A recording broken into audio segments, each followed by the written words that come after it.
Hello everyone. Today I will introduce the local.mk build command extension under Buildroot. Let's start with a brief introduction to the development process of Buildroot.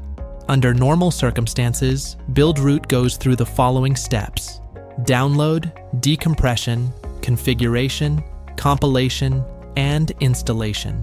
The source code of each package is extracted into the output build folder with the package name as the directory.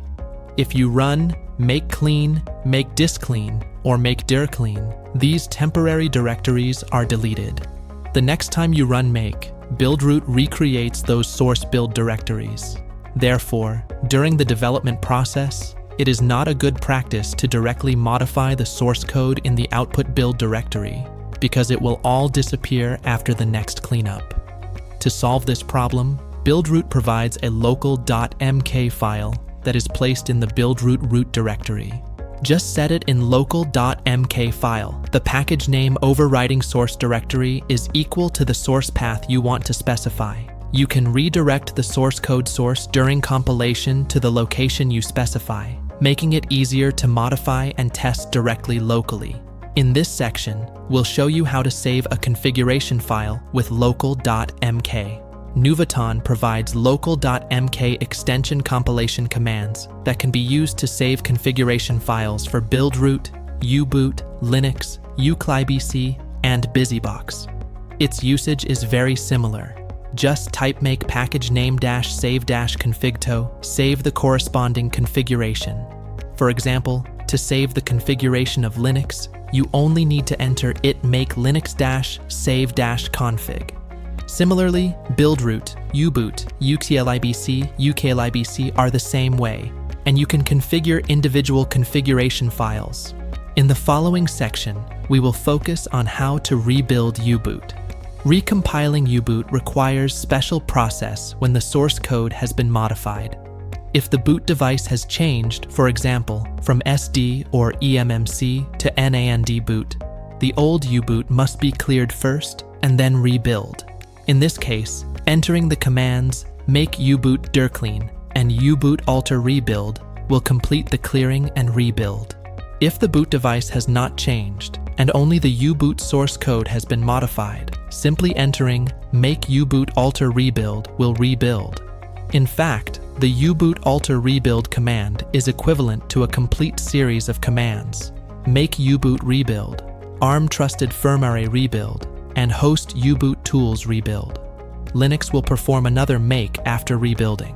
Using U-boot alter rebuild can save you from typing long commands, reduce memory burden, and is LSS prone to errors.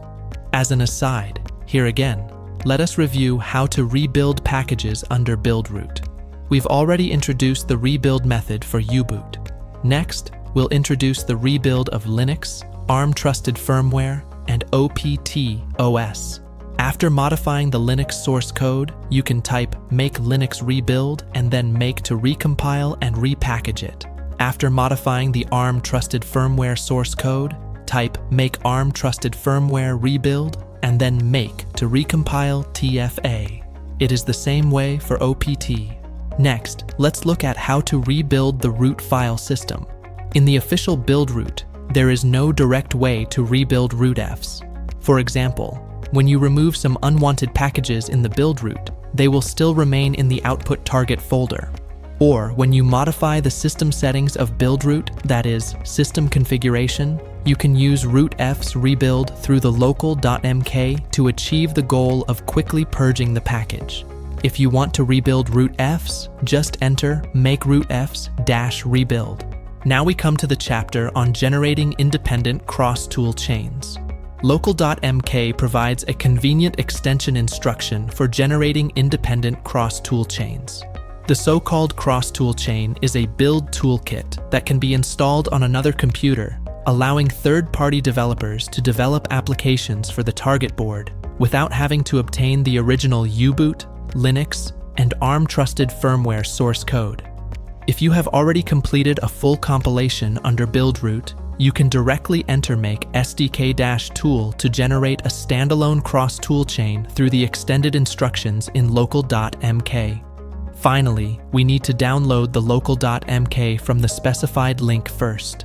The link is displayed on the screen, and if you want to extend more convenient compilation instructions, you can also modify this local.mk to meet your needs. The links mentioned above can be found in the description below. That's all for the introduction to the build instructions extensions for the local.mk in Buildroot. If you have any development questions, please contact us promptly. Thank you.